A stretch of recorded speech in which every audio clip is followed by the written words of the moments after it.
Mabuhay, this is Bob from Love Beyond the Sea.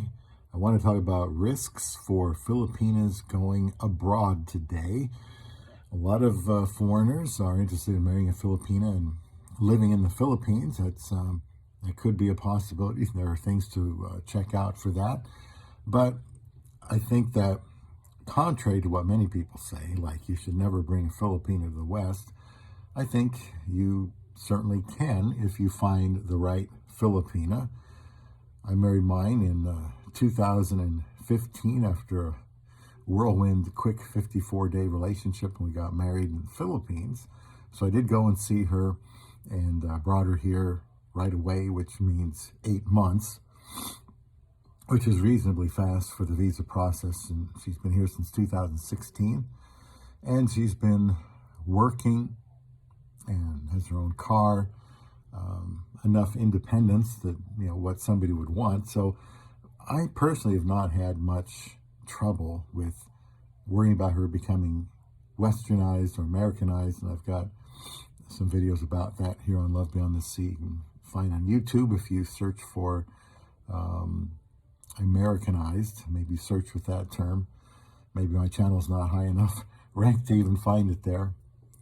But there are some things to think about for the woman from the Philippines. Before she comes to the West, she has to take what's called a conference, go to a conference for Filipinos Overseas, get a passport stamp for that before she's allowed on the plane to exit the Philippines and go somewhere else.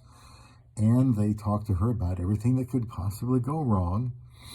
And that's a good idea, because who knows? She may be very naive in what she's expecting in the West, and I don't know everything they talk about, but they will let you know that if you're being, abused or not being provided for, there's help you can get, and that's just a good idea.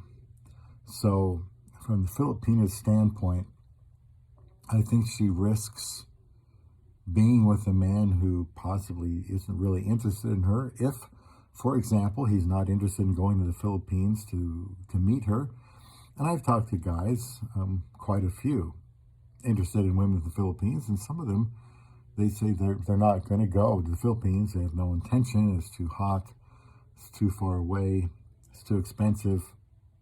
But I think if she hears that one time, she needs to pass on that man and look for somebody else, because if he's really interested in her, he's going to the Philippines to meet her, her family, her friends, see where she's grown up, and get to know her much better.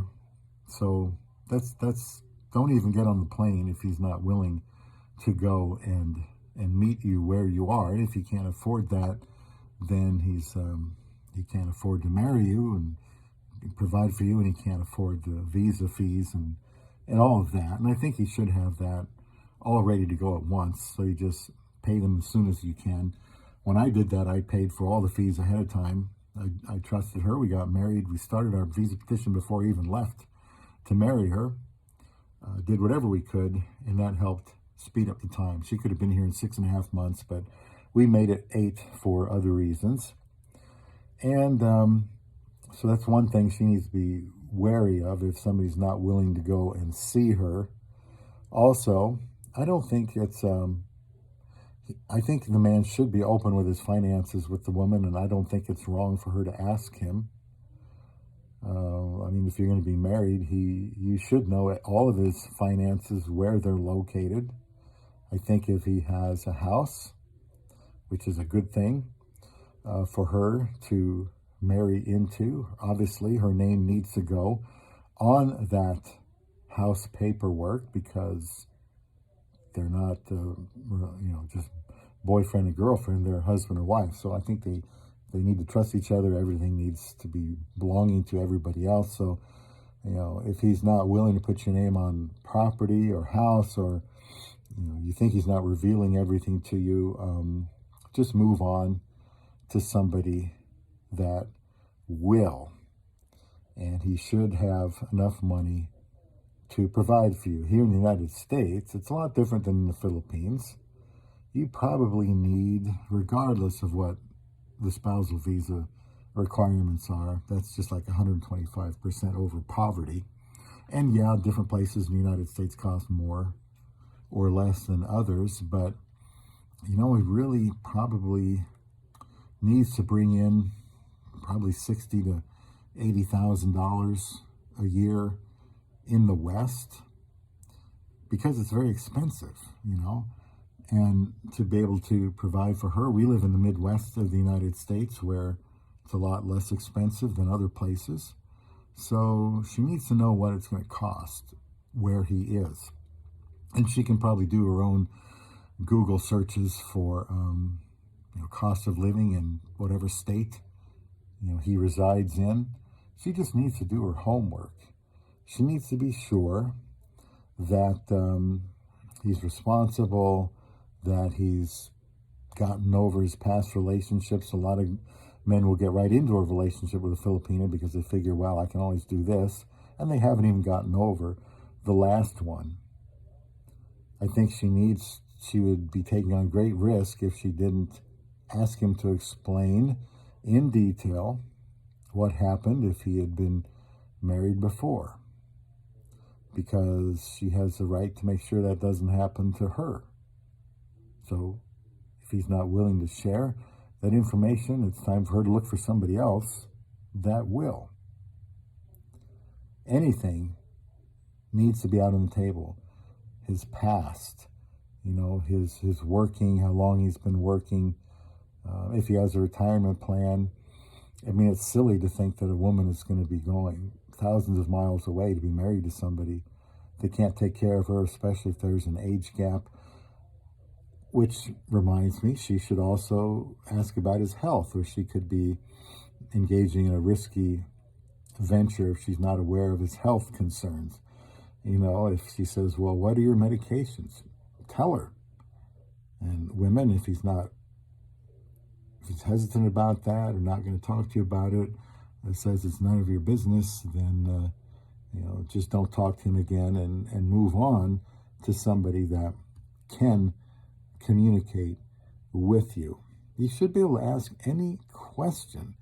Now, as far as Filipinos go, I made videos for men to ask about their Filipinas, about questions at different stages of the relationship, but there's no reason these same very thin questions from that playlist, questions to ask a Filipina, it's on YouTube, there's no reason the women can't ask the same questions.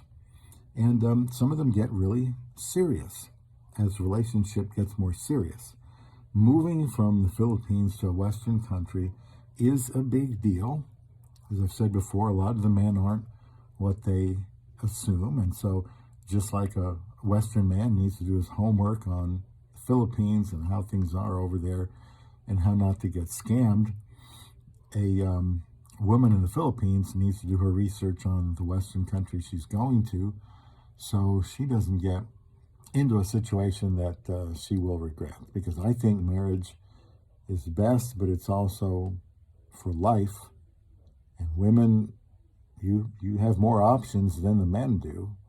Keep that in mind. I've always said and believe, I've got videos on this, mentioned it many times, I think the Filipina is the prize, not the Westerner. So if you're looking to go marry somebody from the West, ask questions. Of course, ask to see where he lives. With cameras, you can do all kinds of stuff like that. Make sure that he's spending ample time with you. Make sure, I think it's best after a certain amount of time, that he's only chatting with you. And if he says, well, he really likes you, think he's serious about you, and he's chatting with other women, block him and move on to somebody else. I don't think getting married to a woman from the Philippines is all that hard. If you're sensible and you're looking for a hard-working, mature woman who is used to responsibility and working hard, and she's got a college degree, her English is good, those are the kind you can get. So be careful, women, when you're looking for love beyond the sea.